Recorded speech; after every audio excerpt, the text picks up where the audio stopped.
Welcome to China in Focus. I'm Tiffany Meyer. Our top story, a protest from Beijing after Washington deported some Chinese students at the U.S. border. What's behind their ousting?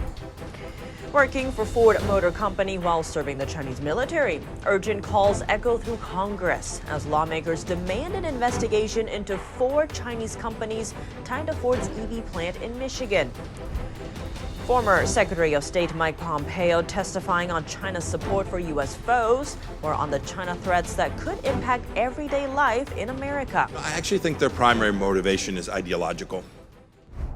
And Hong Kong drafting a new national security law expanding on a rule imposed by Beijing in 2020 to silence dissent. What could it mean for the financial hub?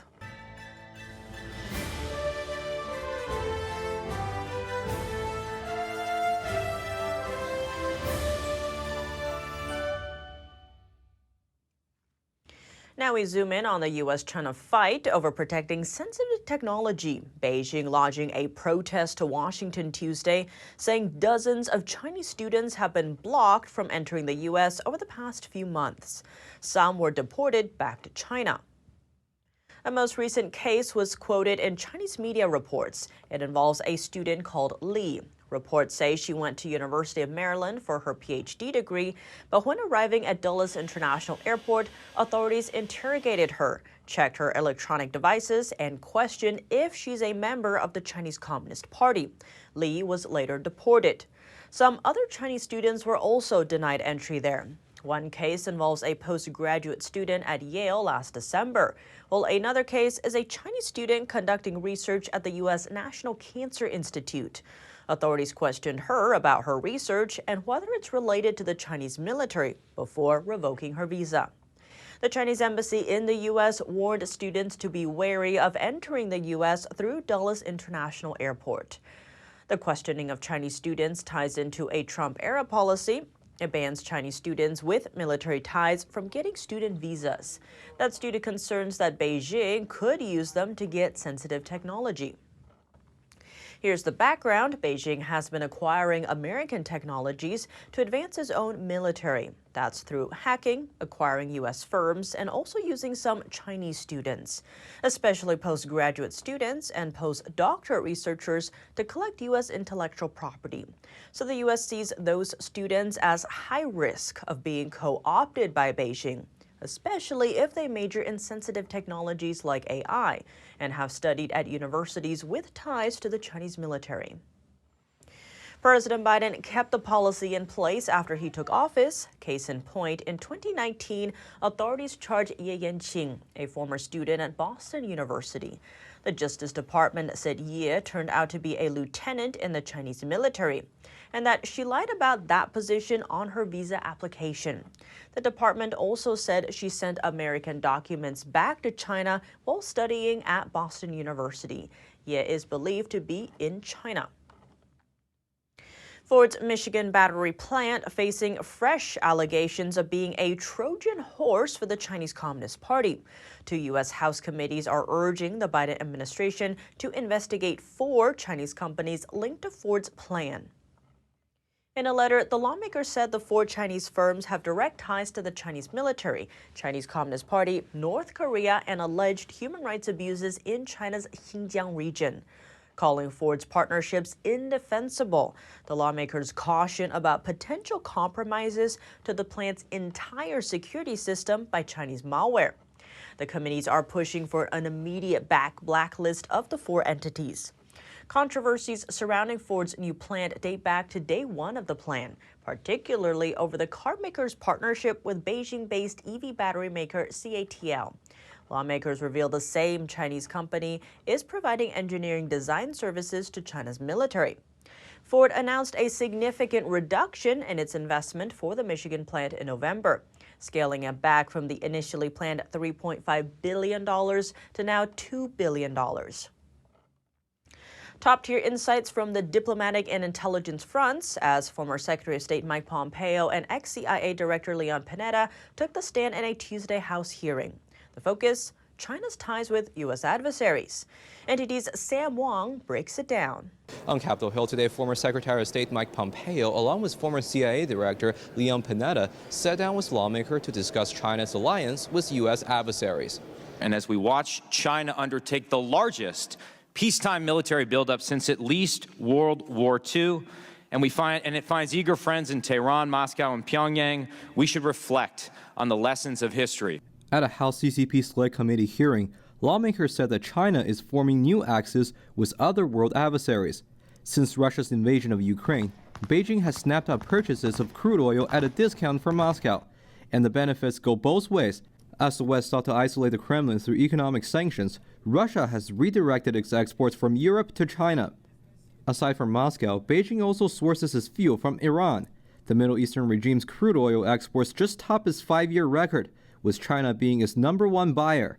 According to former Secretary of State Mike Pompeo, the CCP's alliance with American adversaries isn't solely driven by economic benefits.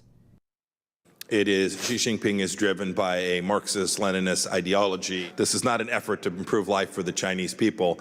This is an effort for aggregation of power for the Chinese Communist Party. Pompeo also reminded lawmakers about the origins of the COVID-19 pandemic. It's hard to imagine the staggering impact that COVID had on the world, and yet no one's held Xi Jinping accountable. But for the fact that once he was aware that he had a leak from his lab of a relatively lethal, relatively contagious virus, he foisted upon the world. On the Pacific front, Committee Chairman Mike Gallagher told me that Washington's commitment to Taiwan is meant for deterring and preventing conflicts from escalating. That's despite Beijing seeking to take the self-governed island by force if necessary.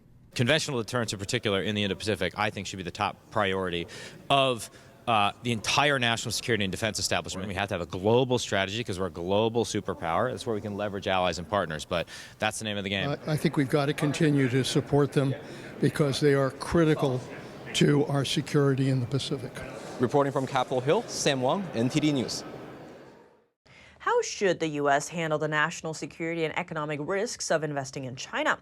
The House Financial Services Committee is holding a hearing to explore just that. We must make sure that those investments do not harm the security of the United States and our allies. So while this should serve as a major warning to U.S. investors who haven't yet got the message about the risk of doing business with Chinese organizations, it should also be a reminder to Congress that we need to get this right. We've been debating outbound investment screening for multiple Congresses and multiple White House administrations. The hearing is called Better Investment Barriers, Strengthening CCP Sanctions, and Exploring Alternatives to Bureaucratic Regimes. Witnesses say the U.S. needs to protect its national security and maintain its global technology leadership amid China's ambitions. Their suggestions include better transparency around investments made in China, additional blocks on emerging technology, targeted outbound investment controls, and collaborating with allies. The witnesses named several sensitive technologies that the U.S. needs to pay attention to, including quantum computing, artificial intelligence, semiconductor development, hypersonics, and supercomputing. Is Hong Kong edging closer to resembling mainland China? A new national security law for the city is on the horizon, broadening rules covering sedition to state secrets and economic issues. How will the move impact the financial hub's autonomy and the business community? Let's take a look. Hong Kong announced plans on Tuesday for a new law that would expand its national security powers. It builds on the sweeping legislation that Beijing imposed on the city in 2020, following massive pro-democracy protests the year before. Hong Kong has been required to pass a law that prohibits acts that endanger national security, known as Article 23, since it was handed over to China in 1997. However, earlier attempts were put on hold. In 2003, an estimated 500,000 people protested, and the security minister then was forced to resign. Officials, including the city's leader, Chief Executive John Lee, who was sanctioned by the US, on Tuesday explained why they want to enact Article 23, quote, as soon as possible. Why now? We can't wait. Some legal scholars say the new legislation could sharpen the 2020 law, which is, at times, vaguely worded, and rework older laws dating back to the colonial era. New laws have been drafted, including one that deals with sedition and specifically mentions violent protests that endanger national sovereignty. There's also a new law against computer-based actions that harm national security. Li also said the legislation would not call for transfer of people over the border to mainland China. He has made it a policy goal to bring the shelved Article 23 back by this year. Li's policy focus, he announced last year, was stimulating the city's economy when the local stock market had struggled and as some families have sold flats and moved abroad. Public consultation on the legislation is set to end February 28th. The Chinese Communist Party gives national security a much broader scope than in Western countries. Anything the CCP perceives as a challenge to its regime can be deemed as such.